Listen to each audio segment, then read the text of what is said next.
ये तो रात भर मचा मचा किया पलंगिया ए पिया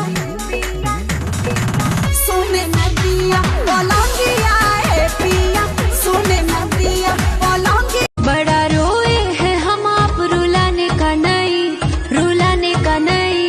सुनो, जहाँ मरते हो वहीं मरो, इधर आने का नहीं। मैंने ना बुलाया इधर आने का नहीं, मैंने ना बुलाया। सुनियो मेरे रे करम में बावड़िया लिखा था, मेरे रे करम में बावड़िया लिखा था। वो भी गया परदेस, सुनियो वो भी गया। DJ Madan पूरे गोपालगंज। सुनो बंगाल वाली नाच तू हली हली, सुनो बंगाल वाली नाच तू हली हली। रखे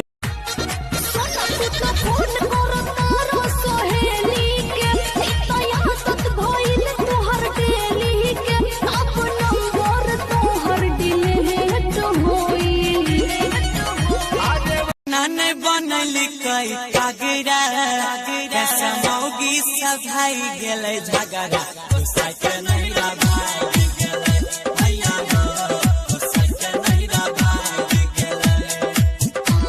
फैशन में रहते न लड़के बंगाली, हाथ मत लगाना रे दे दूंगी गाली। सुन के छमक छलो कहाँ चाही छमकी, भूलो से दी है नहीं हमारा तो धमकी। अरे हो जाओगे तुम ठंडा रे ठंडा रे, अरे ठंडा रे। क्या तू देखल चाहनी क्या करोगे? देख अरे हिया मगहिया मैंने जगहिया गाड़ दे बहु झंडा के पागल हिया मगहिया मैंने जगहिया गाड़ दे बहु झंडा के हिया मगहिया मैंने जगहिया। ये तो रात भर मचा मचा किया पलंगिया ए पिया सोने नदिया पलंगिया ए पिया सोने नदिया पलंगी। अरे और सुनिएगा, दिमाग फेल हो जाएगा। अरे बताइए ना भौजी, और क्या चल रहा है? चैत में अदौरे चल रहा है, थ्रेसर से भूसा निकल रहा है। चैत में अदौरे आय हो दादा कोई सन पियवा के चोरी करवा, आय हो दादा कोई सन पियवा के चोरी करवा।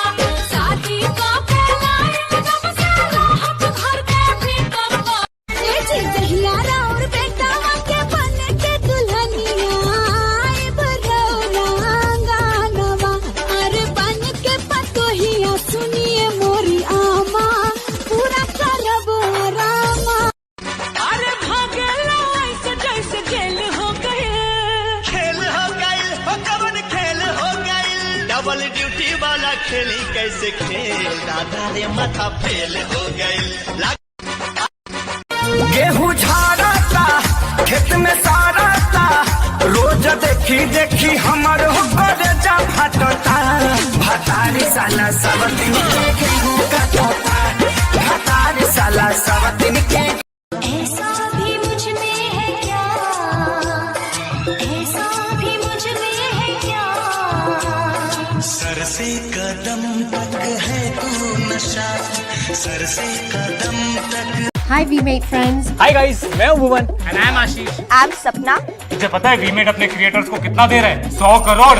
वीमेट अपने क्रिएटर्स के साथ शेयर कर रहा है पूरे 100 करोड़। तो क्या सोच रहे हो? Go and search VMate।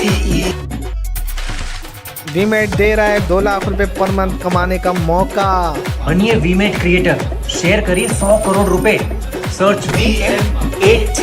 Video shoot करो और पैसे कमाओ। Hello VMate।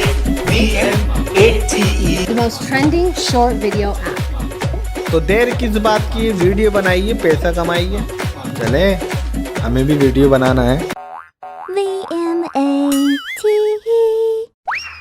VMate।